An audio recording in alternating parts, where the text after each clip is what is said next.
Two-Side Anime here, and I sound a lot better than last week, and I'm recovering well from my wisdom teeth surgery, and my mouth feels way better. Pause. Hey, yo. Today we're here to talk about currently the best ongoing manga of the new gen, and it's called Jujutsu Kaisen. Jujutsu Kaisen has gathered a strong fan base, lovable characters, protagonists, action-packed fights, filled with intense moments of despair, but more importantly, the high stakes in the series. If you were to ask a manga reader if they believe the villains will win at the end of the series, will look you dead in the face and say yes. That's how tense this series is, because you can't really see the good guys winning. The manga readers have already experienced the 7 stages of grief when it comes to our favorite characters within this series. But now, with season 2 of the Shibuya incident finally airing, the anime-only fandom is finally experiencing these same emotions. With the anime-only crowd experiencing the 7 stages of grief, an old conversation has finally resurfaced. Well, I won't even say it's that old. I know when I'm on Twitter, I've seen this conversation come up from time to time. The conversation deals with, are the characters of Jujutsu Kaisen being wasted because of their early deaths in the series? Some people feel like these characters aren't given enough time to be explored and be expanded upon, making it hard for the readers and the anime viewers to let go of these characters. They feel like it's wasted potential. But I'm honestly here to disagree with this idea. And it took my 10th JJK reread, and 10 times isn't that crazy. Jujutsu Kaisen is a very short series. You can read it a couple times. It won't take you that long. But I think I've realized what the issue is that everybody has with this series. We haven't seen much shonen series display the level of consequences that Gege does within Jujutsu Kaisen. Whenever a character makes the wrong decision, that character pays for it with their life. And there's no reverse Uno card. Once you die in this series, you are dead.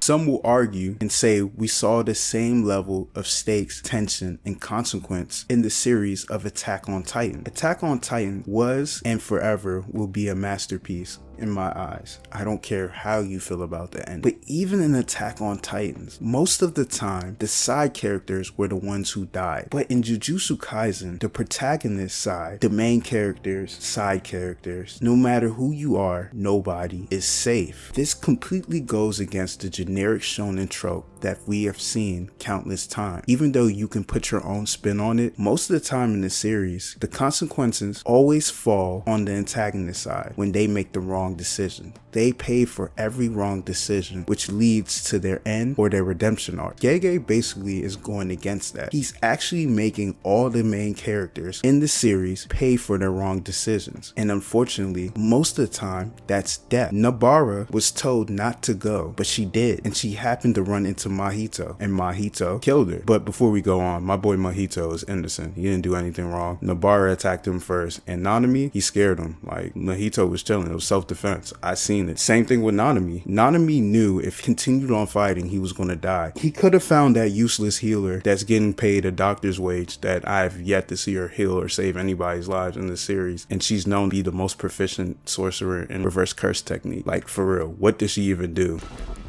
If it wasn't for the extra scenes that Mappa added for her in Volume 0, where we see her healing the sorcerers in the stadium during Geto's attack, the question will be, what did she do? Let's move on. Back to Yuki. She deployed a simple domain instead of using her domain and made several mistakes within her fight with a very strong opponent, which cost her her life. The same thing with Gojo. The point that I'm getting at, whenever the main cast makes a mistake in the series, there's a possibility to pay for it with their life, which isn't that strange or overdramatic when you look at the overall theme of the Jujutsu Kaisen series. Themes of loneliness, death, potential cut short, grief, betrayal, sadness, and the constant war between sorcerers and cursed spirit. Think of all the themes that I just stated around this series. Who's the sorcerer that comes to your mind? Yes, the sorcerer that you're thinking of is Geto. You're probably confused and saying, what does this even have to do with what you're talking about? Wasted potential, the protagonist paying for the consequences, life being cut down short in the series. Let me cook. Gege has constructed this series that the emotions that the readers and viewers experience are similar to the perspective of Geto when he was spiraling out of control,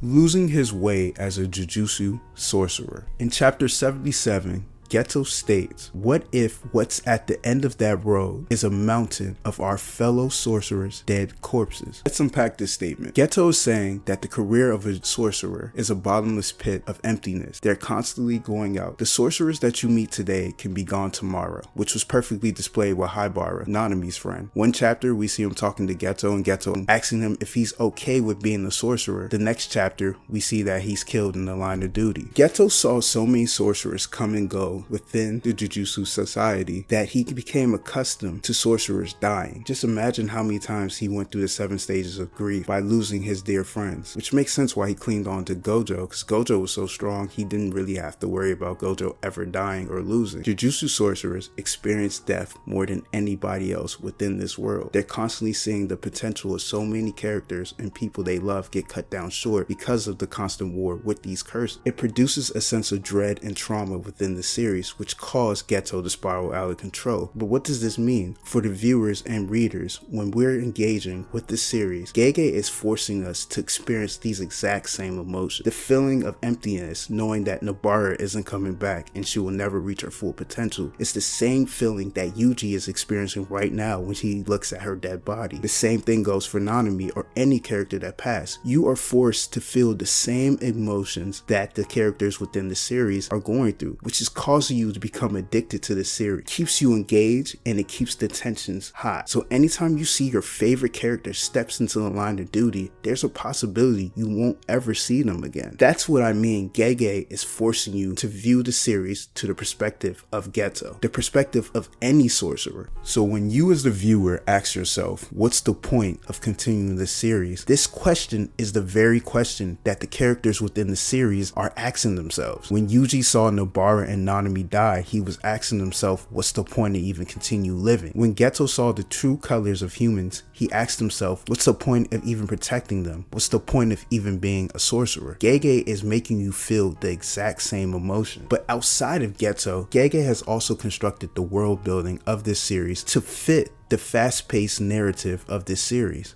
Jujutsu Kaisen isn't going to be a long-running series, and it's obvious, but what does the world building have to do with this? You gotta look at it. Most of the fights in the series take place in different cities within Japan. If you know anything about Japanese cities, they're known to be fast-paced compared to the countryside. People come and go, constantly, just like the airport that was depicted in Gojo's afterlife. This all represents people coming and going, just like the lives of the sorcerers of the series, and they serve their purpose. They're all cogs in the machine. They're not meant to be these deep characters that you're supposed to explore every aspect of their personality. No, they're here to play a role, and when that role's over, they die, which leads back to what I was saying about Geto's perspective. This is what caused Geto to go crazy, and Gege's constantly shoving it down your... I don't think the series is failing their characters. I think it's actually the opposite. For people to be this attached to characters like Nobara, Nanami, and Yuki shows that Gege is able to create compelling characters with a short amount of time that grabs the audience attention. We're just not used to seeing the protagonist cast take this many L's throughout a series. There's usually a silver lining in a shonen series, but in Jujutsu Kaisen, there's no silver lining. We kind of feel like Sukuna and Kenjaku are going to win at the end of the series, and everything that we've witnessed has been for nothing. But that's just how I feel about the series, and Gege's doing an amazing job, but everybody else has their own opinions. Gege is making his protagonist cast pay for their bad decisions. The consequences are heavy. This is a battle of life and death. And when you make a mistake, you will pay for it with your life. The consequences of Gojo, thinking because he was the strongest, gave Sukuna the opportunity to manifest his true form. Every single bad decision the protagonists have made, Gege has made the characters pay for it. Jujutsu Kaisen is one of a kind. But pull up in the comments, let me know how you feel. This was just a short, quick video. I just wanted to speak my piece.